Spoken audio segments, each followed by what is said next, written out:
बेटा मास्क पहने रहना और पेशेंट के साथ साथ खुद का भी ध्यान रखना। इतना कहने पर माँ ने फोन कट किया। पिछले एक हफ्ते से हॉस्पिटल में ड्यूटी पर जाने से पहले माँ का फोन जरूर आता और रोज उसी वाक्य के साथ साथ मेरे और माँ की बात खत्म होती। दरअसल मैं एक नर्सिंग का विद्यार्थी हूँ और पिछले एक हफ्ते से मुझे और मेरे साथी नर्सिंग दोस्तों को हॉस्टल में रहना पड़ रहा है, जो हॉस्पिटल से कुछ ही दूरी पर स्थित है। कोरोना महामारी के कारण किसी को घर जाने की अनुमति नहीं दी गई है, इसलिए हम सभी नर्सिंग स्टूडेंट को हॉस्टल में रहना पड़ रहा है पिछले एक हफ्ते से। जल्दी कपड़े इस्त्री कर भाई, हमें कुछ ही देर में हॉस्पिटल पहुंचना है ड्यूटी के लिए, मैंने मेरे दोस्त सूरज से कहा। जब से हम यहाँ हॉस्टल में रह रहे हैं तब से सूरज ही मेरा और वेद का यूनिफॉर्म इस्त्री करके देता है। सूरज और वेद इन दोनों के साथ मुझे हॉस्टल का रूम शेयर करना पड़ता है। वैसे दो जन कहना गलत होगा, क्योंकि रात होते ही मेरे नर्सिंग के बाकी दोस्त भी मेरे कमरे में आते और दिन भर की थकान हम हंसी मजाक करके कम करते। एक रात तो हमने अजीब सा पोशाक पहने बेसुरे आवाज में गाना गाकर एक दूसरे का काफी मनोरंजन किया। खैर कुछ ही देर में हम अब हॉस्पिटल पहुंचे। चेंजिंग रूम में जाकर हमने ग्लव्स, मास्क और पीपी किट पहना और तुरंत ही काम पर लग गए। वार्ड में पहुंचकर मैंने नाइट ड्यूटी करे नर्स से ओवर लिया, यानी रात से सुबह तक पेशेंट की तबीयत के बारे में जानकारी ली। रोज की तरह अब मैंने वार्ड के हर एक पेशेंट के पास जाकर व्यक्तिगत रूप से उनका हालचाल पूछा, तबीयत में सुधार या किसी तकलीफ के बारे में जानकारी ली। 2 पेशेंट के आज सीटी स्कैन करने हैं, इसलिए एक एक करके मैं उन्हें दूसरी मंजिल पर ले आया। वैसे बता दूं, नर्स के काम के लिए शारीरिक और मानसिक शक्ति दोनों की आवश्यकता होती है। ड्यूटी के वक्त हम आधे से ज्यादा वक्त अपने पैरों पर ही होते हैं। खैर ड्यूटी करते करते कब वक्त बीता समझा ही नहीं और अब शाम के 5 बज गए। मैंने मन ही मन सोचा, अब बस एक और घंटा, फिर हॉस्टल में जाकर मस्त आराम करूंगा, कि वहां हेड नर्स आई। उन्हें देखकर मैं अपने सोच से बाहर आया और कुर्सी से उठकर खड़ा हुआ। आज तुम्हारी नाइट शिफ्ट होगी, तो आज तुम हॉस्टल नहीं जाना, हेड नर्स ने मुझसे कहा। ओके सिस्टर, मैंने इतना जवाब दिया।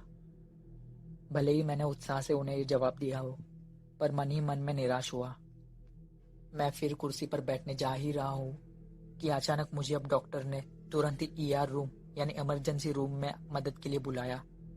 लंबे लंबे कदमों के साथ लगभग भागते हुए ही मैं इमरजेंसी रूम के बाहर पहुंचा और जैसे ही मैं अब अंदर गया, मुझे थोड़ा डर लग रहा है, जो मुझे नर्सिंग के 2 साल के अनुभव में कभी नहीं लगा है एक पेशेंट को देखकर। सामने बेड पर एक बूढ़ा आदमी लेटा हुआ है, जिसकी छाती तेजी से ऊपर नीचे हो रही है, जैसे कोई दोहरा पड़ा हो।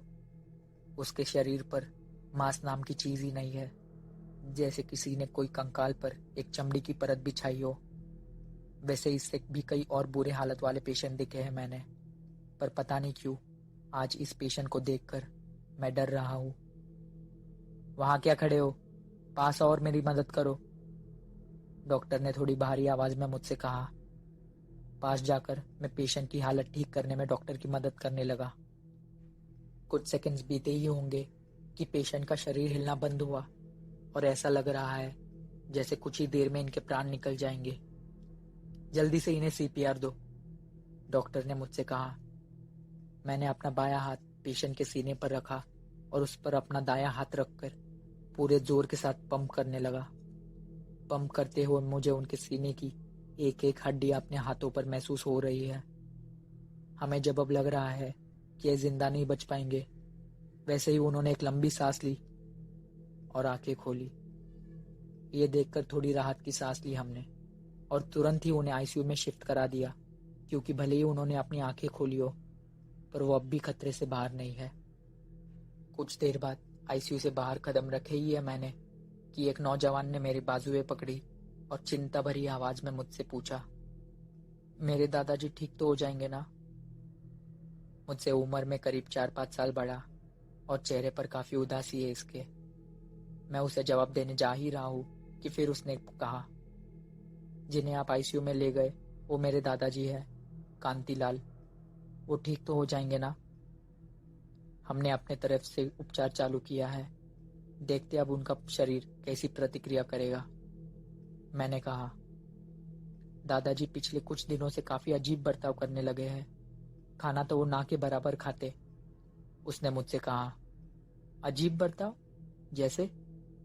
बात की गहराई में जाने के लिए मैंने उससे यह प्रश्न किया। जैसे कभी अगर वो घर से बाहर निकले तो रात के 2-3 बजे ही घर आते, और कभी कभी तो उनके कमरे से चीखने चिल्लाने की आवाज आती। एक दिन ऐसा कुछ हुआ जिससे घर के सदस्यों को भी उनसे डर लगने लगा। मैं, माँ और पिताजी एक रात जब साथ में घर लौटे तो देखा कि दादाजी अपने हाथों और घुटनों के बल पर तेजी से हॉल से अपने रूम के अंदर गए। उस लड़के की ये सारी बात सुनकर मैं थोड़ा घबरा गया हूँ, क्योंकि आज की रात मुझे उसी आईसीयू वार्ड में गुजारनी है जहाँ कांति काका है। अब कुछ देर बाद मैं कैंटीन में आया और लंबे से एक टेबल के कोने पर सिस्टर भावना के साथ बैठकर खाना खा रहा हूँ। लगभग खाली इस कैंटीन में मेरे और भावना के अलावा बस और 2-3 जन हैं। खाना खाते हुए उस लड़की की बात मैं सोचने लगा। उसने कहे हुए एक एक वाक्य मेरे कानों में गूंज रहे हैं, जैसे मुझे घबराहट होने लगी। मैंने डर भगाने के लिए खुद से ही कहा, डर मत मिलिंद, तेरे साथ कुछ बुरा नहीं होगा। जिससे मेरा थोड़ा हौसला बढ़ा और खाना खत्म कर मैं आईसीयू वार्ड में आया, जहाँ पेशेंट कांति काका सोए हैं। उन्हें देखकर मैंने फिर खुद को हौसला देते हुए कहा, मिलिंद, तूने इनसे और कई बुरे हालत वाले पेशेंट देखे हैं, तू डर मत। और एक कुर्सी पर बैठ गया जो उनके बेड से कुछ ही दूरी पर है। अब रात के 12 बजे इस शांति से भरे वार्ड में मैं अकेला हूँ। ईयरफोन एक कान में लगाए गाना सुन रहा हूँ और फेसबुक पर लोगों के पोस्ट देख रहा हूँ जो मैं दिन भर नहीं देख पाया था ड्यूटी के कारण। वैसे अब भी मैं ड्यूटी पर हूँ, पर इस वक्त इतना काम नहीं होता। दिन भर थकान के कारण मेरी पलकें झपकने लगी, जैसे वो मुझसे कह रही हो, बस 5 मिनट की छोटी सी नींद ले लो। कि तभी मुझे आंखों के कोनों से बाई तरफ कुछ हलचल हुई ऐसा नजर आया। मैं वहां देखने के लिए मुड़ा तो डर के मारे मेरा मुंह खुला का खुला रह गया, क्योंकि कांति काका अपने बेड पर बैठे हुए मुझे ही घूरे जा रहे हैं। वो अब अपने बेड पर से उठे और धीरे धीरे मेरी तरफ बढ़ने लगे, जिससे उनके हाथ पर लगाई हुई सलाइन की सुई बाहर निकली और उससे खून जमीन पर गिरने लगा। कांति काका मेरे पास पहुंचे और अपना हाथ मेरे गले की तरफ बढ़ाने लगे ही है कि मैं अपने सपने से जाग गया। भारी सांसों के साथ ही मैंने नजर कांति काका के बेड की तरफ घुमाई तो वहीं सोए हैं। बगल के टेबल से पानी की बोतल उठाई और पानी पीने लगा। मैंने सोचा, क्या मिलिंद, तू बस एक सपने से इतना डर गया?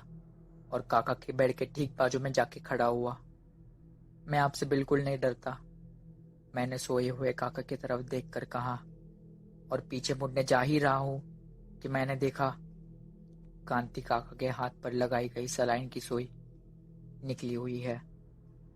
ये देखकर मैं काफी घबरा गया और दरवाजे की तरफ मुड़ने लगा कि काका ने अपनी बड़ी बड़ी आंखें खोली और ऊपर दीवार की तरफ देखकर ये आवाज निकालने लगे।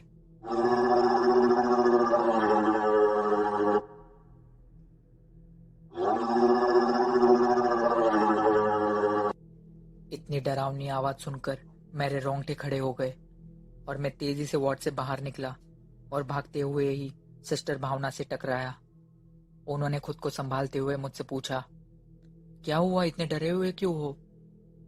वो मैं अपना जवाब दूं कि उससे पहले फिर सिस्टर भावना ने कहा, और तुम उस आईसीयू वार्ड में क्या कर रहे थे? ये बात सुनकर मैं हैरान रह गया और उन्हें जवाब दिया, मैं तो आईसीयू वार्ड में अपनी नाइट ड्यूटी कर रहा था, पेशेंट कांति काका की देखभाल करते हुए। अब जो जवाब सिस्टर ने दिया उसे सुनकर मेरे पैर कांपने लगे। उन्होंने कहा, तुम पागल तो नहीं हुए हो? आईसीयू वार्ड तो पूरा खाली है, और कांति काका, वो तो कुछ घंटों पहले ही गुजर चुके जब हम कैंटीन में खाना खा रहे थे। इतना कहकर सिस्टर भावना वहां से चली गई।